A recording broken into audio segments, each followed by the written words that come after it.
असेतु सिन्धुपर्यन्ताय यस्य भारतभूमिका पितृभु पुण्यभूमिश्चैव स वै हिंदूरिति स्मृतः। भारत भू का सच्चा छिपाया गया इतिहास आपके समक्ष रखने का हमारा प्रामाणिक प्रयास है। हमारे इन कोशिशों को लाइक सब्सक्राइब करके आप हमें सहयोग करने की कृपा करें। बेल बटन जरूर दबाएं। आज तक हमने इतिहास में ईसा पूर्व 326 से 1857 का कुछ अनदेखा अनसुना जो इतिहास है वो उजागर करने की कोशिश की है। इससे आगे निजाम, मराठा और राजपूतों का इतिहास शेष है। कृपया सहयोग करें, वरना YouTube से ये हमारा इतिहास भी ओझल होने की आशंका है। वंदे मातरम। जय श्री राम। योगेश अनंत कालिका सभी सुनने वालों को प्यार भरा नमस्कार। बात हो रही है कानपुर के अस्थाई टीले के बना अस्थाई किले के अंदर जो हो गया था। हम अब कल मैंने आपको बताया था कि होविलर का लड़का बेड पे उपचार ले रहा था।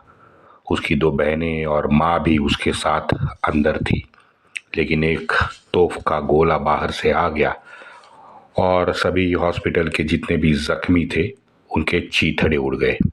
मैजिस्ट्रेट हिल्स्टन की बीवी का गर्भपात हुआ था, तो वो उसे देखने आया था।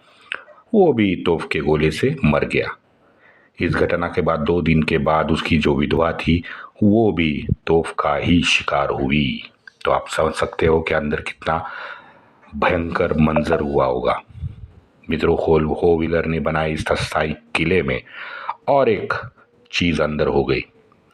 जो मैंने बताया था ना कि एक दारू पीने ठेले पे आया हुआ गोरा अंग्रेज था, फिर वो दारू के नशे में उसने गोली चलाई। सामने हिंदी सैनिक बैठा था। सौभाग्य था कि वो मर नहीं गया, लेकिन हिंदी सैनिक बहुत नाराज हुए, फिरियाद की, लेकिन मैजिस्ट्रेट हिल्स्टन ने गोरे सैनिक को कोई सजा नहीं देते हुए उसको बरी कर दिया, क्योंकि वो गोरा था। तो वो जो गोरा सैनिक था वो अन्य यूरोपियन 8 अंग्रेज महिलाओं के साथ बंकर में बैठा था। लेकिन उसकी किस्मत देखिए, बंकर में वो बैठा था, जहां बैठा था वहीं तोप का गोला गिर गया। तो वो तोप का गोला जैसे फटा वैसे वहां 8 अंग्रेज औरत और ये हमारा पियक्कड़ गोरा सोल्जर सब वहीं के वहीं मर गए। अंदर एक हिंदू गरीब माता भी थी जो दाई बन के अंग्रेजों के बच्चों को अपना दूध पिलाती थी। हाँ, वो भी अपने 2 हाथ खो बैठी। एक बटलर था, वो भी 3 दिन जख्मी हालत में गिरे रहने से मर गया। George Parker, colonel Williams, lieutenant Rooley, वो तो बाहर ओपन इसमें जख्मी हालत में 4 दिन पड़े रहे। जून का महीना था, तो कड़ी धूप के वजह से, डिहाइड्रेशन से वो भी मर गए। बिना कोई सहायता मिले वो 4 दिन से वहां पे पड़े रहे थे और प्यास से मर गए। मित्रों, ये तो हो गई अंदर किले की बात।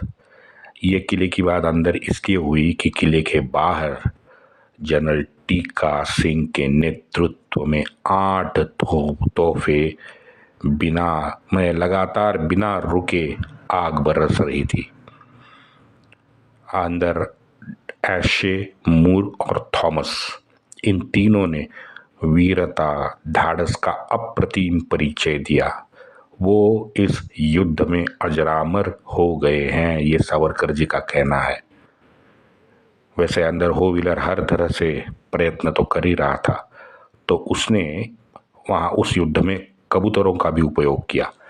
उसने लैटिन, फ्रेंच और अंग्रेजी भाषा में मदद की गुहार लगाई। पत्र कबूतरों द्वारा उसने भेजे, लेकिन उन सारी जितनी भी चिट्ठियां कबूतर लेके उड़े हैं उसमें से एक चिट्ठी सही सलामत लखनऊ पहुंची। जनरल टिक्का सिंह की पहरेदारी किले के बाहर इतनी चार चौबंद थी कि जितने भी छुपे छुपे अंदर से बाहर आते थे उसमें हेर थे, कुछ औरतें थीं, बच्चियां थी, सबको पकड़ लिया जाता था। उसमें से जो भी सैनिक थे, गोरे सैनिक थे, उन सभी को नाक, कान और हाथ कटवा के छोड़ दिया जाता था। उनको मारा नहीं था, लेकिन उनके नाक, कान और हाथ कटवा दिए जाते थे। एक ऐसे गुप्तचर ने आप बीती बताई है कि मिल्स शेफर्ड अपनी बीवी और लड़कों के साथ बाद में मर गया, क्योंकि असल में उसने राष्ट्रवीरों की अंदर की खबर निकालने का काम होविलर से स्वीकार कर लिया। उसने वेशांतर किया और बटलर के रूप में वो किले के बाहर निकला, लेकिन उसका दुर्भाग्य था कि वो अंतिमतः पहुंचा दस्तूर खुद नाना साहब के सामने। अब नाना ने उसे प्रश्न पूछना आरंभ किया। जैसे प्रश्न पूछना आरंभ किया तो वो गोरा जो सोल्जर था, मिल्स, वो अपनी घिसी पिटी और उटपटांग बातें करने लगा। नाना बहुत क्रोधित हो गए। उन्होंने मिल्स के सामने 2 दिन पहले पकड़ी गई 2 अंग्रेजों को ही खड़ा कर दिया। अब वो अंग्रेज की जो महिलाएं थी उसने सारी सच बातें ऑलरेडी नाना साहब के सामने बता दी थी। तो इस मिल्स को कोर्ट के सामने पेश किया गया। उसे 3 साल की सजा सुनाई गई। मित्रों, ये होती है सच्ची न्याय व्यवस्था। अब सोचो, नाना साहब की जगह कोई मोमिन होता या फिरंगी गोरा होता तो क्या करता? मिल्स को 24 घंटे के अंदर पहले तो वो फांसी दे देता, और वो जो 2 महिलाएं ना, 2 महिलाओं को ये मोमिन दरिंदे भेड़ियों के सामने नंगा करके फेंक दिया गया होता। अब पता नहीं कितने मोमिन उसको नोच नोच के खाते। ये है फर्क। अगर झूठ है तो बोलो मुझे। जैसे जैसे घंटे गुजरते गए, वहां पूरे कानपुर के आसपास के क्षेत्र से संस्थानिक, नवाब, राजे, जमींदार, साहूकार, इत्तेदार, जितने भी प्रतिष्ठित नागरिक गांव के बसे थे, वो कानपुर में नाना साहब की वफादारी दिखाने के लिए कानपुर आने लगे। मीर नवाब तो अपने 2000 फौजों के साथ नाना साहब के पैरों में आ गया। विशेष बात यह है कि मीर नवाब ने भगवे के साथ हरा चांद का जो उनका हरा झंडा होता है वो भी एक साथ उठाया था। लखनऊ में, प्रयागराज में, बनारस में, हाँ, वहाँ तो भाई नेतृत्व मुसलमान कर रहे थे, तो वहाँ पे सिर्फ हरा झंडा था। उन्होंने भगवा झंडा हाथ में नहीं लिया था। लेकिन कानपुर में यहाँ दस्तूर खुद नाना साहब थे, तो इन भांडों की कुछ चली नहीं, तो उसने संयुक्त झंडा फहराया था। नन्ही नवाब नामक एक संस्थानिक था, उसने तो अपना तोपखाना भी लाया था। तोपखाने के साथ गोलंदाज लाए थे।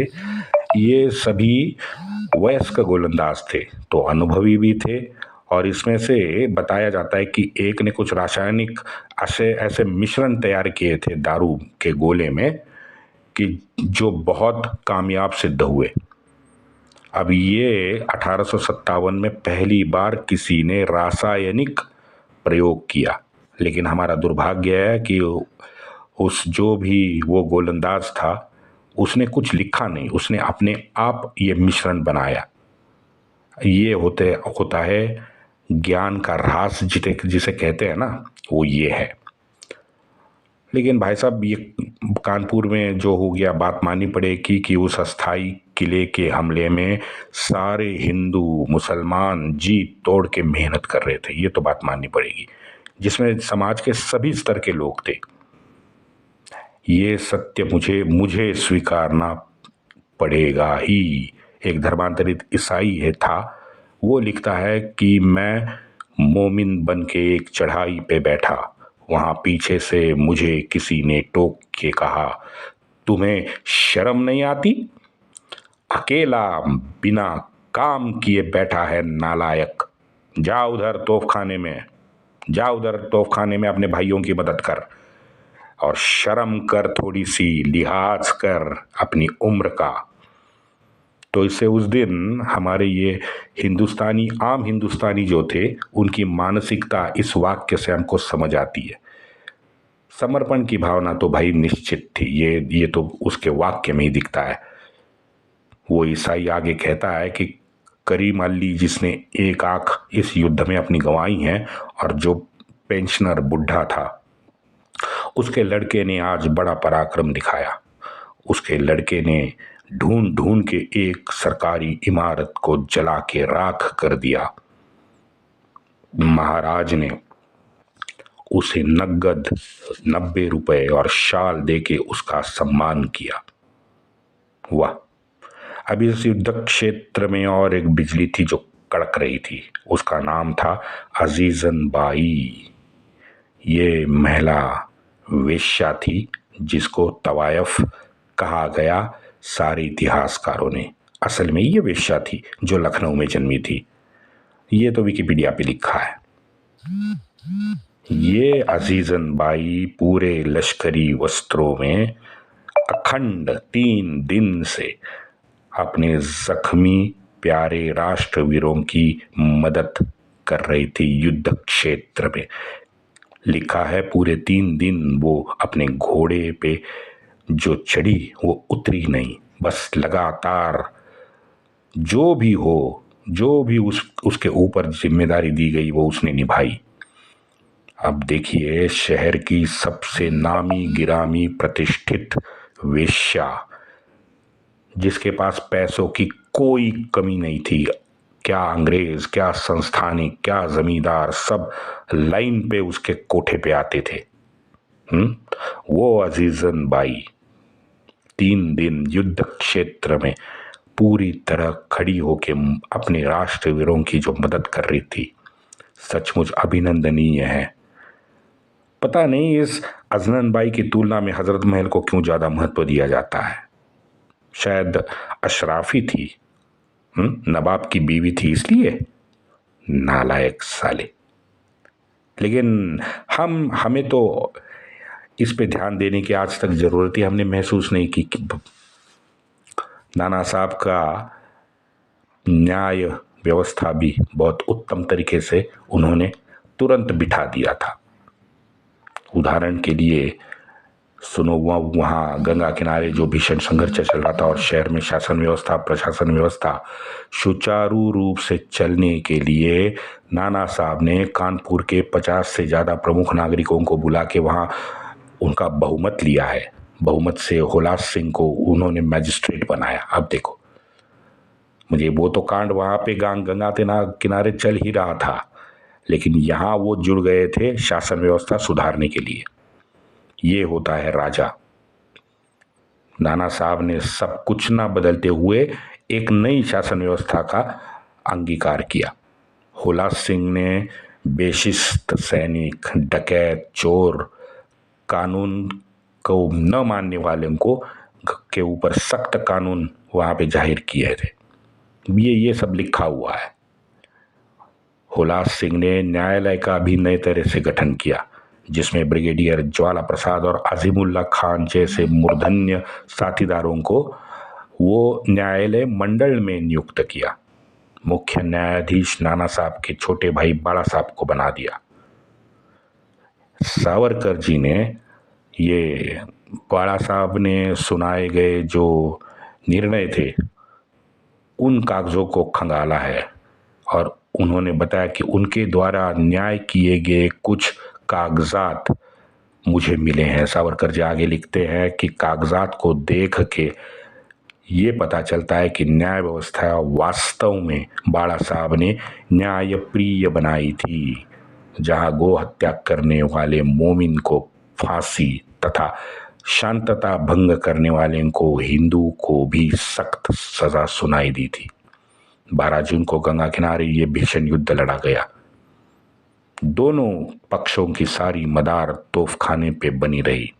18 जून को अयोध्या से आए हमारे वीरों ने युद्ध में एक मिसाल कायम की।